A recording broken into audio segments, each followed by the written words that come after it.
Ahora a la discusión que sin duda ha dominado el debate nacional en los últimos días, la aprobación en general en la Cámara de Diputados del proyecto para retirar parte de los fondos de las AFPs y las consecuencias políticas que ello está teniendo especialmente en el oficialismo. Conversamos al respecto con el senador de Renovación Nacional, Andrés Alamán. Senador, buenas noches, bienvenido al programa. ¿Qué tal, Daniel? Buenas tardes, buenas noches. ¿Cuál diría que es el problema fundamental en este momento en el oficialismo? ¿Sí? ¿Por dónde partimos? Le preguntaba yo. Partamos por los problemas que tienen en casa, después hablamos de otras cosas. ¿Cuál es el problema principal en el oficialismo en este momento? ¿La falta de conducción del gobierno o la falta de apoyo de los parlamentarios a lo que el gobierno le está pidiendo que hagan? A ver, yo diría que lo que hay es una evidente falta de conducción que se ha expresado muy claramente esta semana y simultáneamente hay un desorden en los partidos de la coalición, particularmente en Renovación Nacional, que ciertamente afecta al conjunto del cuadro político. Creo que esos son dos elementos que de alguna manera han conspirado esta semana para que sea una semana muy negativa, yo diría, para el país, por las consecuencias que tiene el proyecto que se ha aprobado en la Cámara de Diputados, para el gobierno y ciertamente para la centro-derecha en su conjunto. Partamos por eso que usted ha denominado evidente falta de conducción en el gobierno. ¿Esa evidente falta de conducción tiene nombre y apellido? ¿Es responsabilidad de alguien en particular? Mire, siempre es tan complejo cuando las situaciones son de alguna forma colectivas, realizar como quien dice, apuntar con el dedo a una persona. Yo creo que hay una cosa que es evidente, que es propiamente el equipo político. El equipo político ha fallado en este episodio tan importante, como le digo, para el país. Y yo creo que ha fallado en tres aspectos, Daniel. Mire, en primer lugar, era muy significativo y era muy importante haber puesto con la debida oportunidad arriba de la mesa un programa de atención a la clase media que hasta ahora no estaba recibiendo y todavía falta que reciba beneficios y ayudas en esta situación tan crítica que también le afecta a ella. Creo que ahí hay un primer punto negativo. En segundo lugar, hemos visto cómo avanza esta propuesta de reforma previsional, que como me imagino conversaremos más adelante. Es una reforma que es una muy mala política pública. Más allá de que sea popular, es una política pública equivocada. Y el gobierno debería haber hecho, creo yo, un esfuerzo muy significativo en persuadir a la opinión pública de por qué es una política pública equivocada y al mismo tiempo demostrar que lo que el gobierno está planteando como fórmula alternativa es mucho mejor. Y por último, ya mencionamos el tema del desorden en los partidos, el desorden en los partidos. De manera que hay tres elementos que conspiran, o que no conspiran en este caso. Hay tres elementos que de alguna manera confluyen para que esta haya sido una semana muy negativa.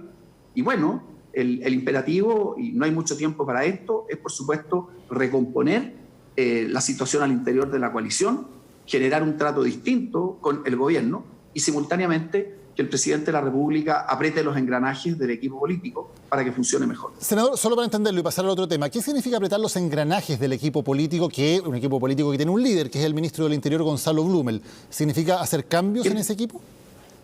Mire, los cambios se produjeron hace un par de semanas, de manera que no veo que haya una oportunidad para un nuevo cambio, ¿no? Todos los miembros del equipo político son personas capaces, tienen muchas condiciones, ellos mismos han hecho un mea culpa esta semana. Entonces yo cuando digo apretar las tuercas, lo que estoy diciendo es que estos tres errores que se cometieron, de alguna manera no se vuelvan a cometer y en consecuencia tengamos una mayor oportunidad en las propuestas que se le efectúan a la ciudadanía, que tengamos una forma de argumentar y de persuadir mejor y que logremos que nuestros partidarios, en definitiva, al momento que corresponda, cuando hay un tema tan importante arriba de la mesa, se cuadren con el gobierno. Vemos lo que está pasando en Renovación Nacional. 9 diputados de su partido no se cuadraron con el gobierno y votaron a favor, pese al llamado del mismo presidente Piñera, a favor de este proyecto. El presidente de su partido, Mario Desbordes, finalmente se abstuvo. ¿Hay un quiebre en este momento en Renovación Nacional? Mire, hay una profunda división interna, precisamente por lo que usted señala, porque simultáneamente hay un desorden que es muy difícil de justificar. Renovación Nacional es el principal partido de gobierno y en una coyuntura tan compleja como esto, lo que uno habría esperado es que el partido se cuadrara con el gobierno. Y ocurre exactamente lo contrario, como usted señala, y tenemos esta especie de tres posiciones distintas y, por supuesto, no deja de ser elocuente que el presidente del partido, Mario Desbordes, se haya abstenido. Bueno, de alguna manera el propio presidente de Renovación fue el que de alguna manera contribuyó a abrir la puerta de esta reforma al sistema de pensiones, que yo insisto, creo que es particularmente negativo. O sea, usted responsabiliza a Mario Desbordes de lo que ha ocurrido aquí.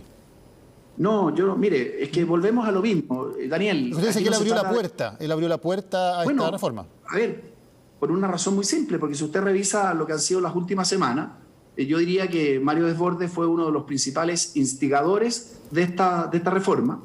Y finalmente, porque él señaló, entiendo que ayer o hace un par de días, que esta finalmente era una mala política pública y que había que haberse alineado, bueno, yo creo que ya se habían producido en gran parte los daños, porque aquí esto es tan claro como una compuerta, Daniel. Mire, ¿qué es lo que dicen los países? ¿Cuál es la historia de los países que han hecho, como quien dice, o han tenido políticas públicas parecidas a las que se está intentando instaurar en Chile? Que cuando el principio de que los fondos previsionales son para la previsión se rompe, inevitablemente se produce una escalada.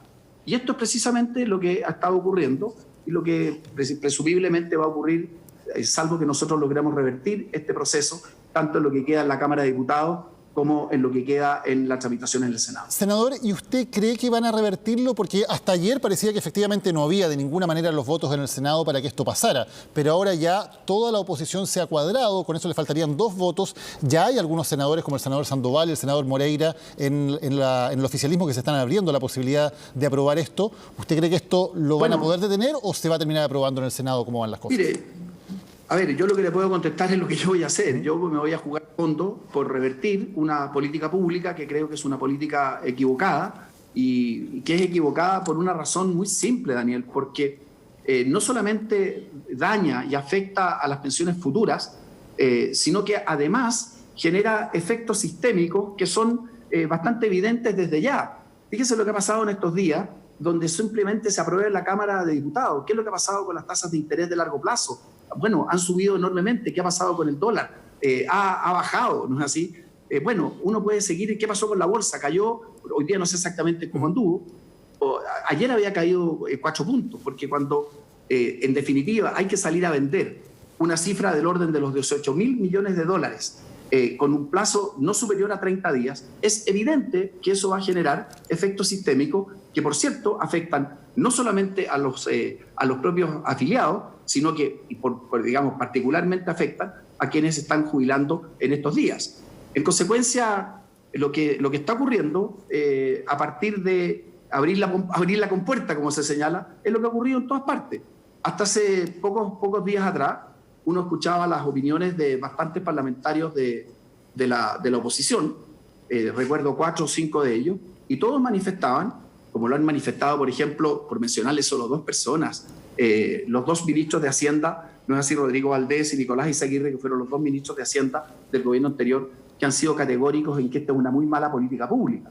Entonces uno veía a un conjunto de senadores de la oposición que compartían esos argumentos y hacían ver que esta era una mala política pública, que era una política pública equivocada. Y como usted dice, en este minuto ya hay 24 de los senadores opositores que se han alineado en esta posición que yo creo es muy incorrecta. Ahora, senador, efectivamente esta es una reforma tremendamente popular. Según la encuesta hay cerca de 80-85% de la gente que lo apoya. Y me gustaría saber cuál es el mea culpa que se hace de no haber avanzado en una reforma previsional que en algún momento legitimara el sistema antes de que todo esto ocurriera. Porque las alarmas estaban hace tiempo. Hace 4 años, una de las manifestaciones más grandes en la historia de Chile del movimiento No Más AFP. Hace décadas que sabemos que las pensiones son malas, que el sistema no logra entregar buenas pensiones a la mayoría de los chilenos. Y sin embargo, no se ha avanzado en una reforma que realmente a fondo pueda cambiar el sistema y pueda legitimarlo a los ojos de la ciudadanía. Entonces, ¿no fue finalmente el mismo sistema político el que lleva a esta situación?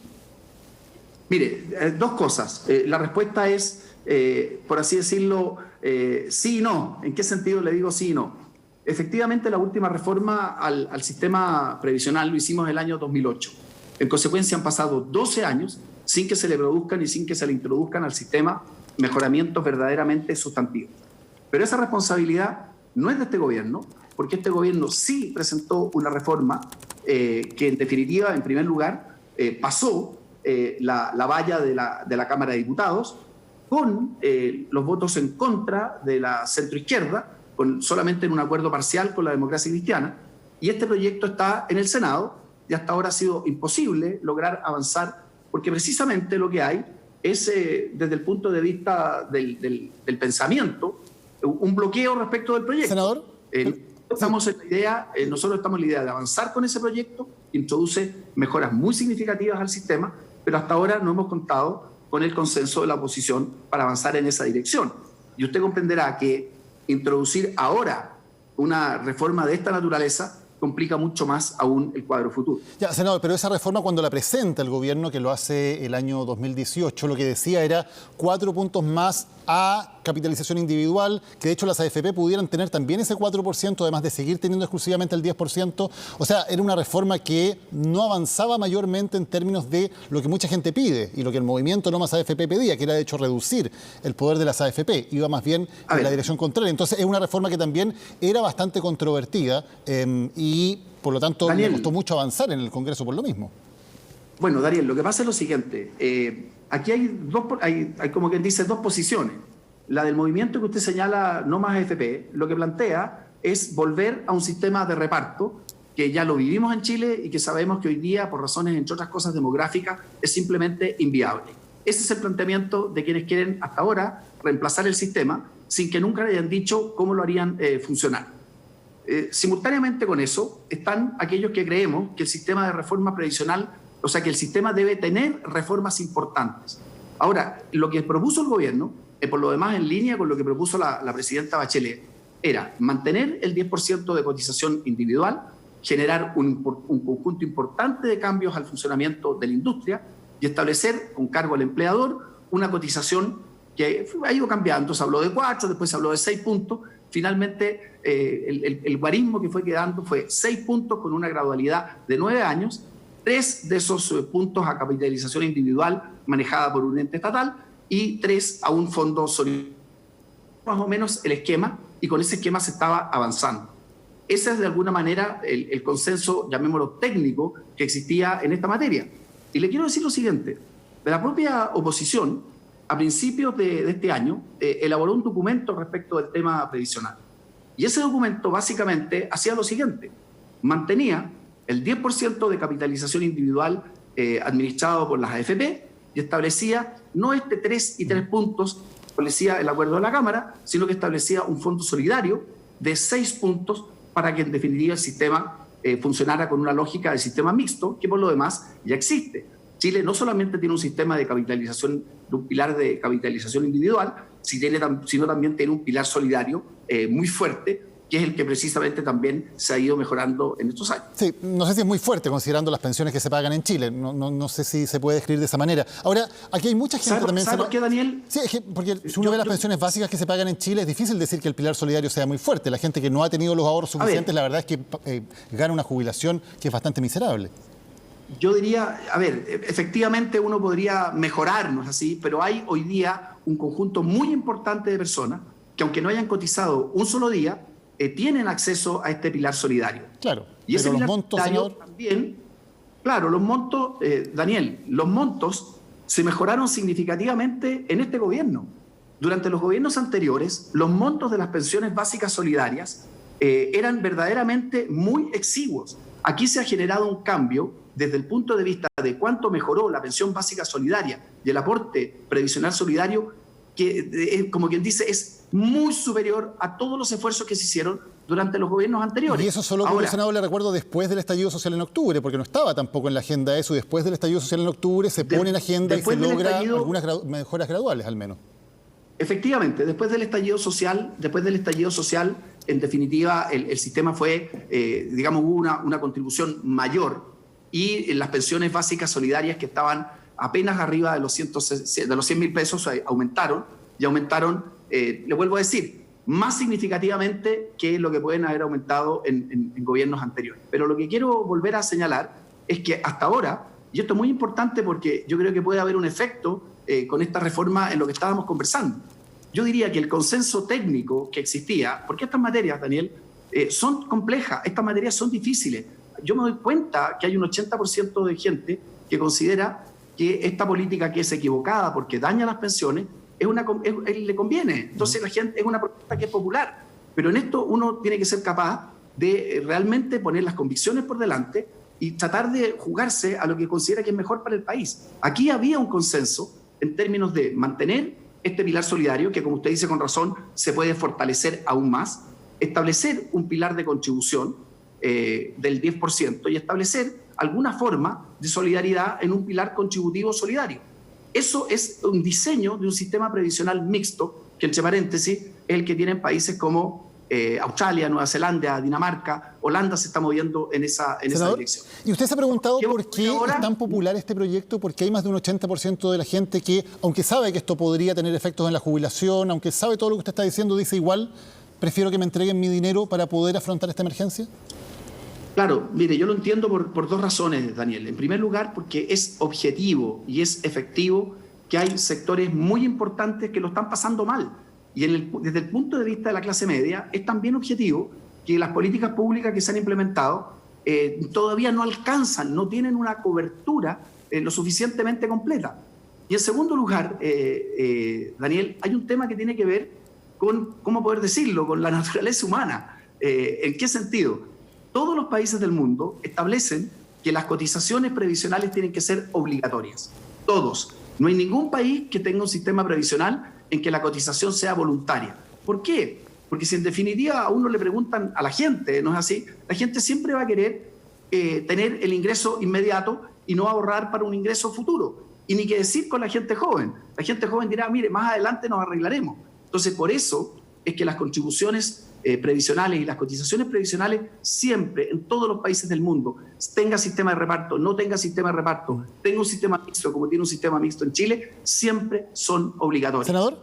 Y fin, sí, se me deja incluir otro punto. Aquí hay mucha gente en Chile también que sabe que está condenada finalmente a solo recibir la pensión básica, porque sabe que con los ahorros que tiene son trabajadores informales, independientes, que no han tenido cotización o que han ganado el sueldo mínimo y que saben que ahorran un poco más o un poco menos, igual no les va a alcanzar para más que la pensión básica. Entonces no es lógico que esas personas digan, si igual voy a jubilar con la pensión básica, al menos tener ese mínimo de 1 millón de pesos para poder afrontar la emergencia que tengo hoy día, si igual de qué me sirve ahorrar un poquito más, si con la plata que tengo ahorrada en la AFP, igual no me va a alcanzar para nada. Claro, pero fíjese, Daniel, qué bueno que me haga ese comentario. Hay 3 millones de personas que están bajo el umbral de ese millón de pesos. Pero si uno va, por ejemplo, a las edades, se da cuenta que 2/3 de ese millón de personas, de esos 3 millones de personas, 1,5 millones de personas, más de 1,5 millones de personas, son menores de 35 años. ¿Y por qué esto es tan importante? ¿Sabe usted por qué, Daniel? Porque mire, cuando se produce el momento de la jubilación, de cada 100 pesos, por así decirlo, para hacer el ejemplo bien, de la jubilación, 40 son el resultado de los primeros 10 años de vida previsional. Por lo tanto, cuando en definitiva personas menores a los 35 años retiran el total de sus fondos, quedan verdaderamente en cero.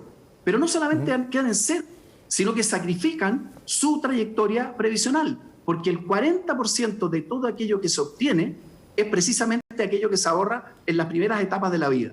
Entonces, ese tipo de consideraciones son las que no han estado, creo yo, con la suficiente fuerza arriba de la mesa. Senador. Y es por eso...